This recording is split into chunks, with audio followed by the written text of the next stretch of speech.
Fala, corredores de plantão, tudo bem? Sou o Júlio Moraes, o Running Coach, a Corrida Inteligente. Para você que assiste todos os meus vídeos, por favor, eu peço que curta, se inscreva no meu canal, que isso só me fortalece. Bora lá?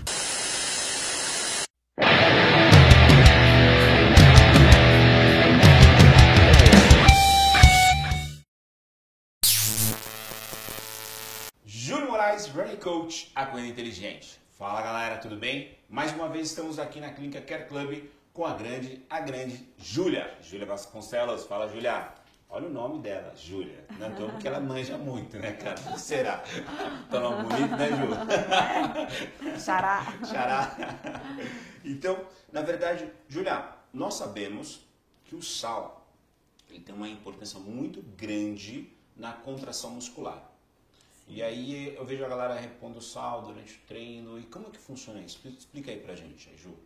Bom, então, todo corredor, principalmente que faz corridas de longa duração, e aí a gente pensa em 1 hora, então 10 quilômetros para cima, já perde quantidades significativas de sódio e também de outros eletrólitos. Uhum. Então, sódio, potássio, magnésio, pelo suor, pela respiração, a gente também perde.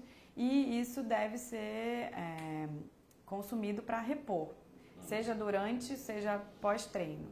Então, não só para contração muscular, como também para pressão arterial, então para homeostasia do corpo, a gente precisa ter níveis de sódios adequadamente no organismo.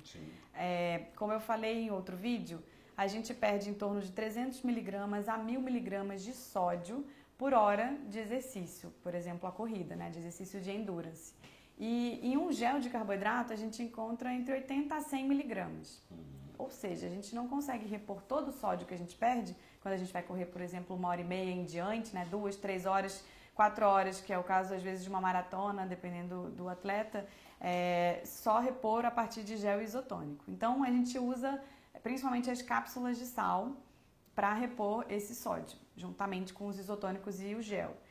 Nessas cápsulas eles têm também esses nutrientes que eu falei que a gente perde, como magnésio, potássio, e a gente tem o sódio. Então a gente deve consumir junto com água, pode ser junto com gel, não tem problema, a cada hora de corrida. Claro que as condições climáticas também vão determinar as perdas de sódio, né? Então, se está um clima quente e úmido, a gente percebe que sua mais e fica ineficiente esse mecanismo de termorregulação, que é o mecanismo do corpo controlar a sua temperatura corporal. Então, a gente perde, quando o suor pinga no chão, ele não é efetivo para tirar o nosso calor, mas ele é efetivo para perder bastante sódio.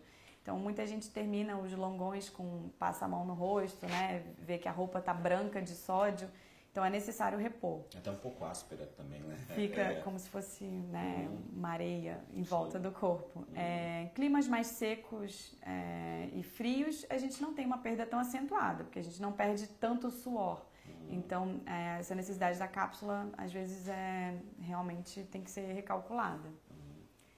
E essa questão, assim, por exemplo, você está falando sobre a reposição de sódio durante o treino de corrida e para um hipertenso, como é que funciona essa história?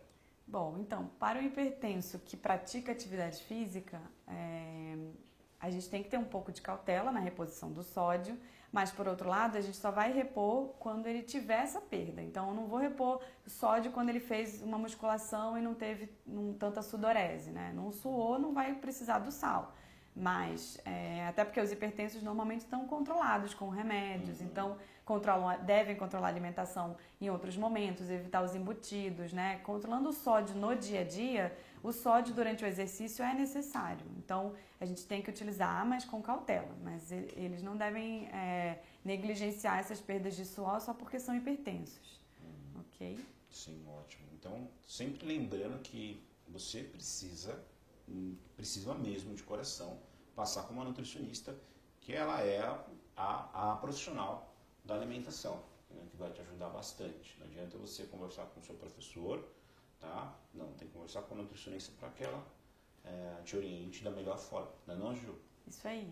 E também tem algumas outras formas de medir a hidratação, né? Como a coloração da urina, observar se você tem salivação, lacrimeja. Então, às vezes, durante a corrida, principalmente quem toma o gel de forma errada, às vezes sem água, você fica quase sem salivação e às vezes após o longo faz um xixi muito escuro. Então isso são indicadores de que você não está se hidratando bem. Por isso tem que realmente chegar para o treino bem hidratado. Às vezes a gente até recomenda no dia anterior a um longão utilizar um isotônico após o jantar ou uma bebida eletrolítica, né? Ou aumentar um pouco o sal dos alimentos para que você tenha, já chegue bem hidratado e não seja só água. Beber só água numa maratona, num exercício de longa duração é perigoso, porque aí as concentrações de sódio no sangue podem reduzir muito, que é a famosa hiponatremia, né? Isso não é tão frequente, mas acontece em corridas ultramaratonas, maratonas em diante, quando às vezes o atleta não está preocupado com o sódio, consome só, às vezes, um alimento com açúcar e não presta atenção nisso, e as concentrações de sódio baixas no sangue podem levar a consequências bem graves, como essa hiponatremia. Lembrando que, assim, muita gente termina o treino, ou às vezes sente enjoo, náusea, calafrios. Isso são sinais bem sérios, preocupantes de desidratação. Então, sentiu isso, tem que rever o plano, tem que imediatamente, às vezes, sentiu isso na metade do treino, aumenta a sua suplementação, aumenta a sua ingestão de gel, a frequência do